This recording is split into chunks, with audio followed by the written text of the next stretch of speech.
السلام عليكم ورحمة الله وبركاته. ازيكم يا حبايبي، عاملين ايه؟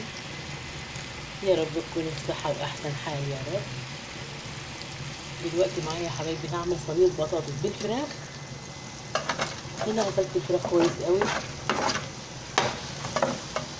وطبعا بشرحها هنا بمعلقة سمنة بلدي كبيرة مع البصلة المالحة والفلفل الأسود والملح وفص الاستيكة حلو كده وفص الحبهان وورق اللورة، وبعدين بشوحها كويس قوي كده.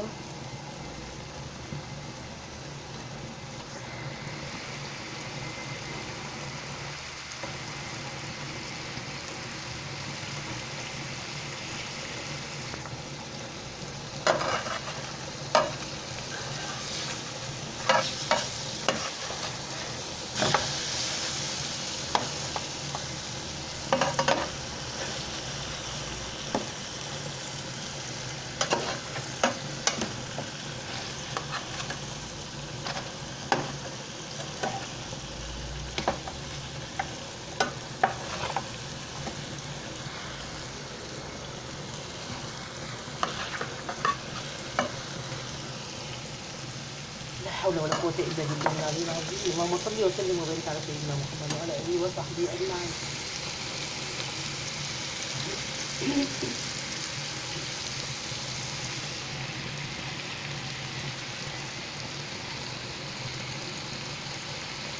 هنا بقى اسيبها براحتها كده،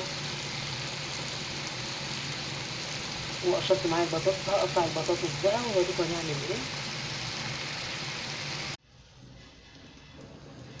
ده شكلها يا حبايبي اهي بتتشوح.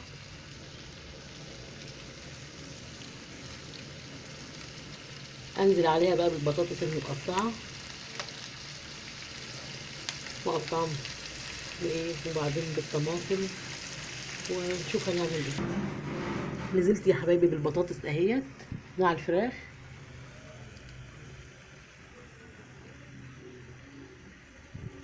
اللي ظهر ده السمنه البلدي اللي كنت حطاها مع البهاريز بتاع الفراخ اهي.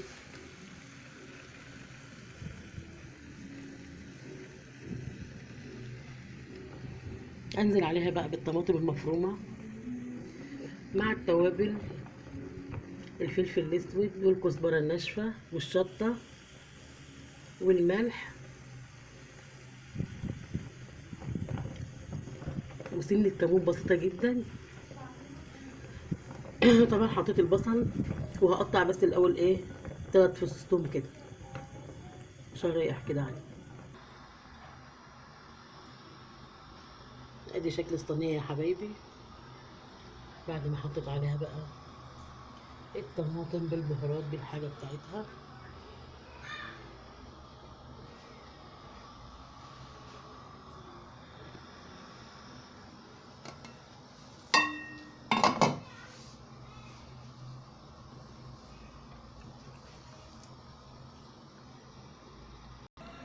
والرز هنا ايه ناشف اهوت، اغطي عليه بقى يكمل السوا بتاعه.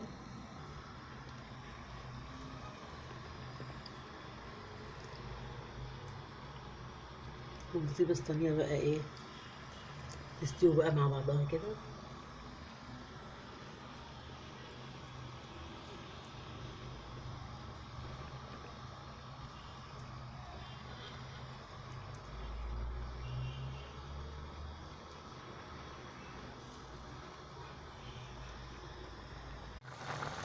حبايبي ادي شكلها وهي بتغلي اهي.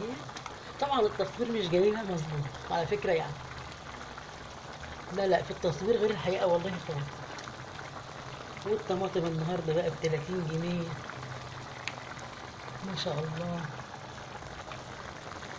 وكل حاجة عندنا حلوة قوي. اللهم بارك يا رب.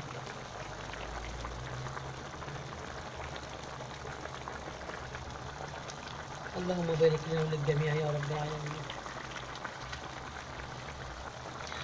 والنور قاطع وبنصور في الضلمة بقى. يلا وربنا يصلح الأحوال،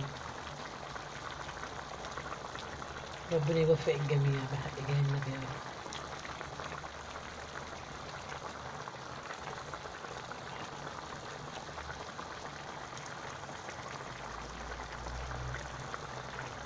لا إله إلا أنت سبحانك إني كنت من الظالمين. اللهم صل وسلم وبارك على سيدنا محمد وعلى آله وصحبه أجمعين.